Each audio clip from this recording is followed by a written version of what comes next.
During the last 20 years, I have made a stunning discovery.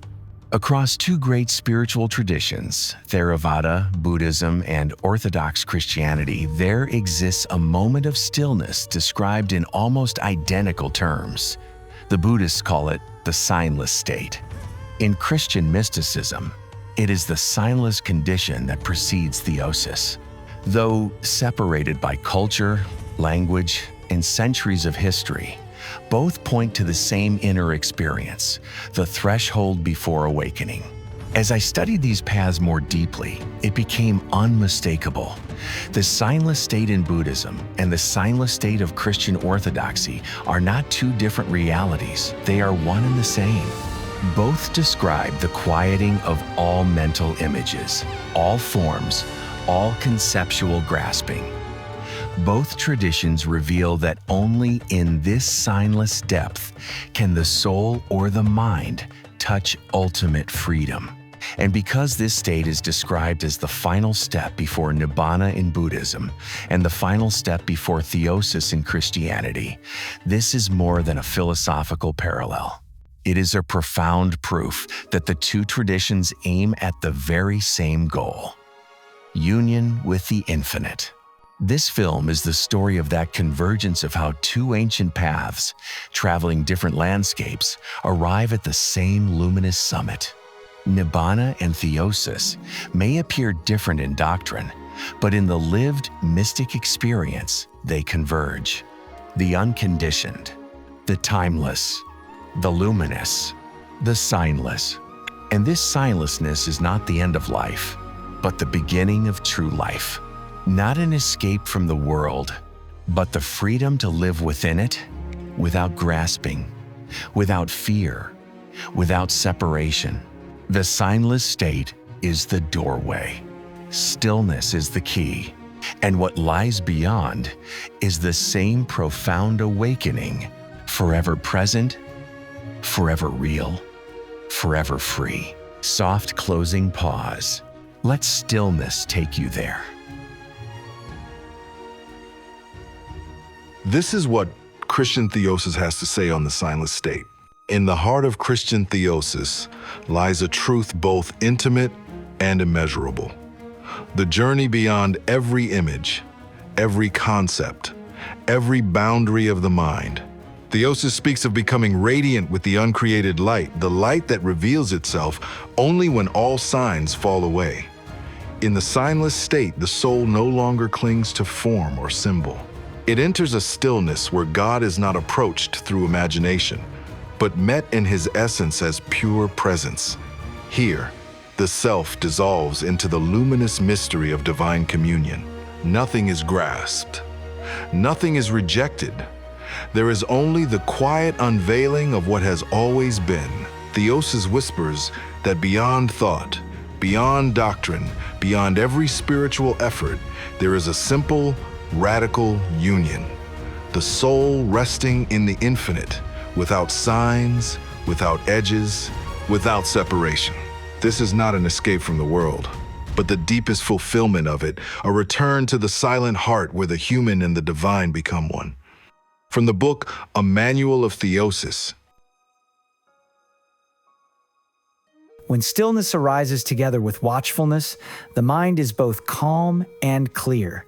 This means that the mind is quiet and free of conceptualization, at least to a significant degree. Watchfulness of the mind, free of thought, is the mind's reversal of attention, its inward return to itself, which is to say, mind watching mind. Stillness is the mind resting in the simplicity of one's own being. In theological terms, this is the practice of apophaticism.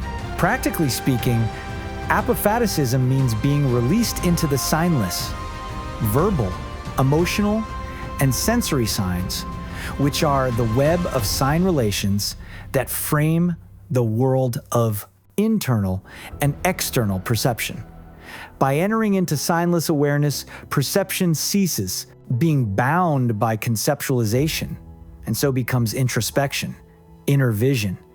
Introspection does not mean either thinking about, mentally reviewing, or internally rehearsing memories and emotions. It is not psychological introspection. Psychological introspection is distinct from what is better called ontological introspection. By entering into the Signless One, enters into the presence of simple being, and there finds a natural and real peace. This peace is itself the gateway to a supernatural peace that cannot be reached by any effort of the mind to generate alone. By entering into silence, one has simply been presenting oneself in personal willfulness, for one has offered up their personal self to God as a living sacrifice. There are moments in the contemplative life when language fails, when all spiritual traditions, whether Buddhist or Christian, point beyond the reach of words, beyond the architecture of thought, beyond images, symbols, and the mind's restless search for shape. This realm is what Theravada Buddhism calls the Signless State Animitta, the condition in which the mind is utterly still, freed from the marks and imprints of perception. And in Orthodox Christianity, it is the state of Theosis, the union with God beyond all images and representations, accessed through the apophatic path where one approaches the divine through negation, silence, and surrender. Both traditions speak of a stillness so deep, so unbound, that nothing can be grasped, no concept, no identity, no form. Not even the idea of the self remains. The signless state is not a void. It is not nihilism or absence. It is fullness without boundaries, presence without structure, light without shape. In Buddhism, it arises after profound stillness, samadhi, refined to the point where the mind releases its last subtle clinging. When all signs dissolve, the conditioned world falls away. No, me. No, mine. No, this. What remains is the unconditioned Nibbana. In Orthodox mysticism, something strikingly similar unfolds. Theosis is not merely beholding God as an object. It is becoming permeable to divine life, not through imagination or concepts, but through surrender, through letting go of every mental sign that stands between the human heart and the infinite. Gregory Palamas speaks of divine energies flooding the purified soul, yet the essence of God remains beyond all categories. Maximus the Confessor describes the final union as beyond all images. The Desert Fathers speak of a radiant silence where the heart meets God without sign, form, or description. Both traditions describe a sacred transcendence where stillness becomes the precondition. Stillness softens the boundaries. Stillness purifies perception. Stillness allows the mind or the heart to release the world of signs. And in that release, something extraordinary occurs. The seeker is no longer a seeker. The path is no longer a path. Effort dissolves into grace. The conditioned dissolves into the unconditioned. The finite meets the infinite, not as two, but as a single field of being. When Buddhism speaks of Nibbana as signless, unconstructed, deathless, and Christianity speaks of union with the divine energies beyond all forms and concepts, they are pointing toward the same inner horizon.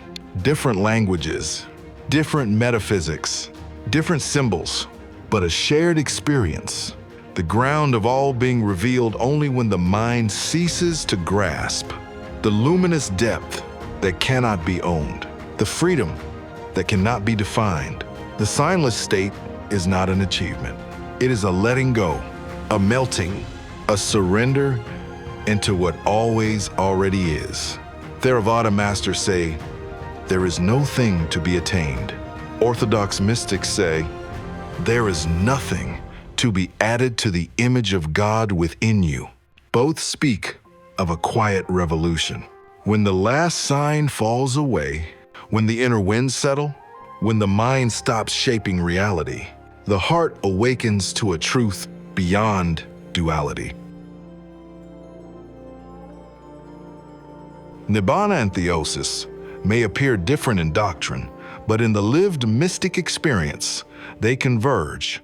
The unconditioned, the timeless, the luminous, the signless. And this signlessness is not the end of life, but the beginning of true life. Not an escape from the world, but the freedom to live within it without grasping, without fear, without separation. The signless state is the doorway. Stillness is the key. And what lies beyond is the same profound awakening, forever present, forever real, forever free. Soft closing pause. Let stillness take you there.